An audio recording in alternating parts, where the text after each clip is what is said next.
छोटंसं लिहिलेलं आहे. ॲक्च्युली प्रेरणा म्हणजे कसं, हा जो सन्मान आहे हा फक्त माझा नसून प्रत्येक स्त्रीचा आहे. कारण प्रत्येक स्त्री काही ना काही करत असते. प्रत्येक स्त्री स्वतःची गुण दाखवण्यासाठी काही ना काही धडपड करत असते. आणि काही काहींचे गुण बाहेर निघतात, त्यांना वाव मिळते, काही काहींच्या गुणांना वाव मिळत नाही.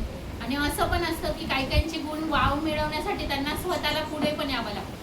म्हणजे कसं आहे की आता मला कोणीतरी सांगितलं की तू पुढे जा, ही गोष्ट वेगळी, आणि मला स्वतःनेच मी ठरवलं आहे की मला पुढे जायचं आहे, मग मागचं बघायचं नाही आहे, ही गोष्ट पण वेगळी. त्याच्यासाठी मी थोडंसं लिहिलेलं आहे, मी ते वाचून दाखवते आणि मग नंतर माईंना जे विचारायचं असेल माझ्याबद्दल तर ते आपण बघूया.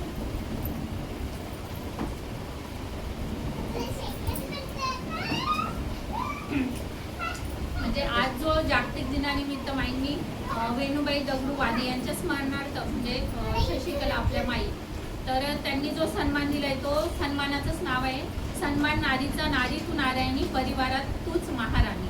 म्हणून हा अत्यंत अभिमानास्पद पुरस्कार आहे आणि याच्यासाठी मला खूप आनंद होतो ह्या पुरस्कारात. आणि हा पुरस्कार माझ्यासारख्या अनेक उद्योजकांच्या प्रवासामध्ये एक मोठी म्हणजे प्रोत्साहन देणार आहे. आणि हा पुरस्कार फक्त माझा नसून हा प्रत्येक महिलेचा आहे, जिने तिच्या मेहनतीने, चिकाटीने आणि तिच्या निष्ठेने हा पुरस्कार मिळवला आहे. म्हणजे प्रत्येक क्षेत्रात प्रत्येक जण काही ना काही करण्याचा प्रयत्न करत असतं आणि त्याचा हा पुरस्कार आहे. आणि हा पुरस्कार म्हणजे सगळ्यांचं प्रेम, त्यांचं सहकार्य आणि त्यांच्या साथीमुळे मिळाला आहे. म्हणून याच्यात माझा एकटीचा वाटा नसून सगळ्यांचा वाटा आहे हा पुरस्कार.